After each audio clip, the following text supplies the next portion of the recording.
வணக்கம் நண்பர்களே. உங்ககிட்ட ஒரு கேள்வி. உங்கள யாராவது காயப்படுத்தியிருக்காங்களா? உங்கள கஷ்டப்படுத்தியிருக்காங்களா? அவங்க இன்னைக்கு உங்களுடைய லைஃப்ல இல்லாம கூட இருக்கலாம். ஆனா, அவங்க பேசின வார்த்தை இன்னும் உங்க காதுல ஒலிச்சுக்கிட்டே இருக்கா? யாராவது சத்தமா பேசினா பயமா இருக்கா? யாராவது அன்பா பேசினா, இது உண்மையாலுமே அன்பு தானா? இல்ல அன்பு இல்லையான்ட்டு ஏதாவது சந்தேகம் வருதா? அப்படின்னா, உங்களுக்கும் மனக்காயங்கள் ஆறாம கூட இருக்கலாம். இன்னைக்கு நம்ம சைக்காலஜி பார்வையில பார்க்க போற ஒரு விஷயம் தான், மனக்காயம் ஆறுமா? ஆறாதா? அத பத்தி தான் இப்ப பார்க்க போறோம். வாங்க வீடியோக்குள்ள போலாம். வணக்கம் விடியல் டிவி நேயர்களே. இன்னைக்கு நம்ம பார்க்க போறது என்னன்னா, நம்மளுடைய மூளையில மனக்காயங்கள் நெறைய இருக்கும். நெறைய கஷ்டங்கள் இருக்கும். அந்த மனக்காயங்கள் வந்து ஆறுமா? ஆறாதா? அத பத்தி தான் பார்க்க போறோம். அதுல முதலாவதா பார்க்க போறது என்னன்னா, ஏன் நெறைய விஷயங்கள் வந்து மறக்கவே மாட்டேங்குது? அத பத்தி. அதாவது காயம்பட்ட சில விஷயங்கள் ஏன் மறக்கவே முடியல? அத பத்தி தான் ஃபர்ஸ்ட்டு நம்ம பார்க்க போறோம். நெறைய பேர் சொல்லியிருப்பாங்க. இதெல்லாம் மறந்துரு, சரியா போயிரும், முடிஞ்சு போன விஷயம் தானே, அந்த மாரிலாம் சொல்லியிருப்பாங்க. ஆனா, அந்த மாரிலாம் உடனேலாம் மறக்க முடியாது. நம்மளுடைய மூளை வந்து அந்த மாரி வேலைலாம் செய்யாது. உதாரணத்துக்கு, நம்ம வந்து ஒரு சில விஷயத்த எக்ஸ்பீரியன்ஸ் பண்ணிட்டோம். நம்ம நெறைய கஷ்டப்பட்டுட்டோம்.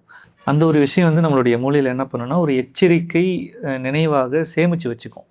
ஒரு அலர்ட் மாரி அப்படின்னு வச்சுக்கலாம். அந்த மாரி சேமிச்சு வச்சுரும்.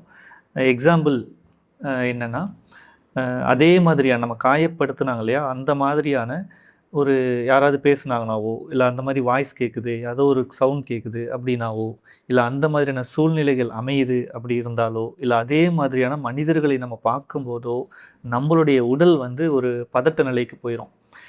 இதற்கு முக்கியமான ஒரு காரணம் பார்த்தோம்னா, நம்மளுடைய மூளை வந்து நான் இன்னமும் பாதுகாப்பா தான் இருக்கிறேனா அப்படின்னு சொல்லிட்டு நம்மள வந்து ஒரு உறுதிப்படுத்திக்க முயற்சி பண்ணிக்கிட்டே இருக்கும்.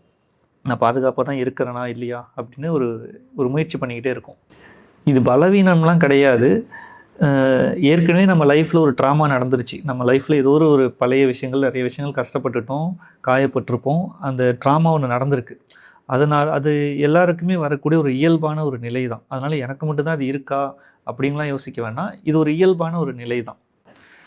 2வது வந்து ஹீலிங் எப்படி ஸ்டார்ட் ஆகுது? ஹீலிங்னா குணப்படுத்துறது. அது எப்படி கொஞ்சம் கொஞ்சமாக ஸ்டார்ட் ஆகுது அப்படின்னு பார்ப்போம். ஹீலிங் எப்படி ஸ்டார்ட் ஆகுதுன்னா, நிறைய பேர் என்ன பண்ணுவாங்கன்னா, காயப்பட்டு வந்ததுக்கப்புறம், நிறைய பேர் கஷ்டப்பட்டது வந்ததுக்கப்புறம், என்னால் தான் இது ஆயிடுச்சோ, நான் கொஞ்சம் பொறுமையாக இருந்திருக்கலாமே, எல்லாமே என்னால் தான் போல, நான் கொஞ்சம் ஏதாவது புரிஞ்சிருக்கலாம் போல அப்படின்னு நினச்சிக்கிட்டு, தன்னையே வருத்திக்கிட்டு, என் மேலேயே பழிய போட்டுக்குவாங்க இல்லையா? ஆனால் நிஜமாலுமே ஹீலிங் அப்போ ஆகாது. அதுக்கு ஹீலிங் கிடையாது. ஹீலிங் எப்போ ஆகும்னா, நல்லா தெளிவாக தெரிஞ்சுக்கோங்க. ஹீலிங் எப்போ ஆகும்னா, ஒருத்தருடைய தவறான நடத்தை, அதாவது பிஹேவியருக்கு நம்ம மட்டும் காரணம் கிடையாது. ஒருத்தர் மட்டும் காரணம் கிடையாது. அதை எப்போ நீங்கள் உணர்றீங்களோ, அப்போ தான் ஹீலிங் ஸ்டார்ட் ஆகும். ஒரே ஒருத்தர் மட்டும் காரணம் கிடையாது. முக்கியமா தன்னை எப்போ நம்ம குறை சொல்லாம இருந்துக்கிறோமோ, அப்போ தான் ஹீலிங் வந்து ஸ்டார்ட் ஆக ஆரம்பிக்குது அப்படின்னு நம்ம தெரிஞ்சுக்கலாம். 3வதா என்னன்னா, நம்மளுடைய மனம் குணமடைகிறதுக்கான ஒரு 5 முக்கியமான ஒரு வழிகள் மட்டும் சொல்கிறேன். அதில் முதலாவதான ஒரு வழி என்னென்னா, நம்மளுடைய எமோஷன்ஸை வந்து கண்ட்ரோல் பண்ணக்கூடாது. உணர்வுகளை கட்டுப்படுத்தக்கூடாது. நம்மளுக்கு அழுகை வந்தது அப்படின்னா அழுந்துடணும். கோபம் வந்ததுன்னா எப்படி ஆரோக்கியமான முறையில் வெளிப்படுத்தணுமோ அந்த மாதிரி வெளிப்படுத்தலாம். இது ஏன் சொல்கிறேன்னா, நம்மளுடைய எமோஷன்ஸ் ரொம்ப முக்கியமான ஒரு விஷயம் இந்த இடத்துல. எமோஷன்ஸை கண்ட்ரோல் பண்ணாமல் இருக்கிறது நல்லது. எமோஷன்ஸை கண்ட்ரோல் பண்ண ஆரம்பிச்சோன்னா அங்கே ஹீலிங் அப்படிங்கிறது ஸ்டாப் ஆயிரும். அதனால் எமோஷன்ஸை நம்ம கண்ட்ரோல் பண்ண வேண்டாம். நம்மளுக்கு எமோஷன்ஸை வெளிப்படுத்துறதுக்கு அப்பப்போ முயற்சி பண்ணுங்கள். சரிங்களா? 2வதா சொல்லணும் அப்படின்னா, நல்ல மனிதர்களை தேர்வு செய்யணும். நல்ல மனிதர்களை தேர்வு செய்யணும் அப்படின்னா, இப்போ உங்களுடைய பேச்சை யாரெல்லாம் நல்லா தெளிவாக உட்கார வச்சு கேட்குறாங்களோ அந்த மாதிரி மனிதர்கள், இல்லைனா நீங்கள் பேசும்போது உங்களை குறை சொல்லாமல், ஓகே, ஆமாம், சரி அப்படின்னு சொல்லிட்டு உங்களுக்கு புரிஞ்சுக்கிட்டு, உங்களையே நீங்கள் பேசுகிறது எல்லாத்தையும் உள்வாங்கி புரிஞ்சுக்கிட்டு பேசக்கூடிய ஒரு மனிதர்களை தேர்வு செய்கிறது ரொம்ப நல்லது. 3வதா பார்க்குறோம் அப்படின்னா, ஒரு பவுண்டரிஸ், எல்லைகள் அமைச்சிக்கணும். அதாவது ஒரு பவுண்டரிஸை செட் பண்ணிக்கணும். யாராக இருந்தாலும் சரி, அப்பாவாக இருந்தாலும் சரி, பெரியப்பாவாக இருந்தாலும் சரி, ஃப்ரெண்ட்ஸாக இருந்தாலும் சரி, எந்த ஒரு ரிலேஷன்ஷிப்பாக இருந்தாலும் சரி, ஒரு சின்ன பவுண்டரிஸாவது அந்த இடத்துல இருக்கணும். அப்படின்னா எப்பப்பெல்லாம் நோ சொல்லணுமோ அந்த மாதிரி சுச்சுவேஷனில் நம்ம நோ சொல்லணும். அதை மாதிரி நம்ம கற்றுக்கணும். நம்மளுக்கு தெரியும் எந்தெந்த டைமில் நோ சொல்லணும் அப்படிங்கிறது. அப்போது அந்த மாதிரி சுச்சுவேஷனில் நோ சொல்ல கற்றுக்கணும்.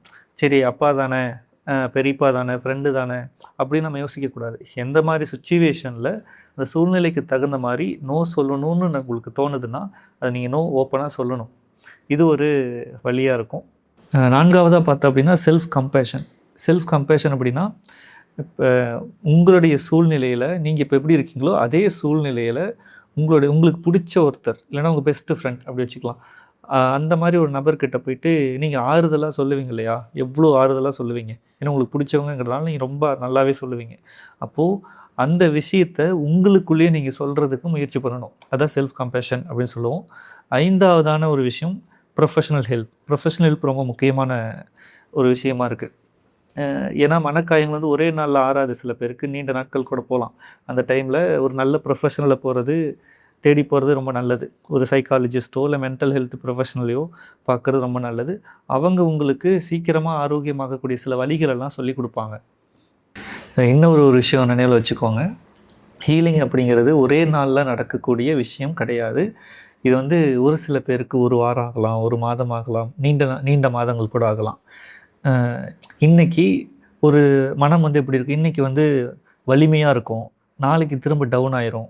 திரும்ப சில பேருக்கு என்ன ஆகும், திரும்ப அந்த ஞாபகங்கள்லாம் வர ஆரம்பிச்சிடும். பழைய ஞாபகம் திரும்பி வருதே, ஒருவேளை நான் திரும்ப அதே இடத்துக்கே போயிட்டனோ, அதே மனநிலைக்கு போயிடுவனோ அப்படின்லாம் கிடையாது. ஒரு சின்ன முன்னேற்றம் ஒரு பெரிய வெற்றி தான். நீங்கள் காயப்பட்ட ஒரு எக்ஸ்பீரியன்ஸ் இருக்குது இல்லைங்களா, அந்த எக்ஸ்பீரியன்ஸ் அப்படிங்கிறது வந்து உங்களுடைய முழு லைஃப், என்னுடைய வாழ்க்கையே அதுதான் அப்படின்லாம் கிடையாது. உங்களுடைய வாழ்க்கையில் ஒரே ஒரு பகுதி அவ்வளோதான், ஒரு பார்ட் அவ்வளோதான். இதுதான் நடக்கும் எல்லாருக்கும்.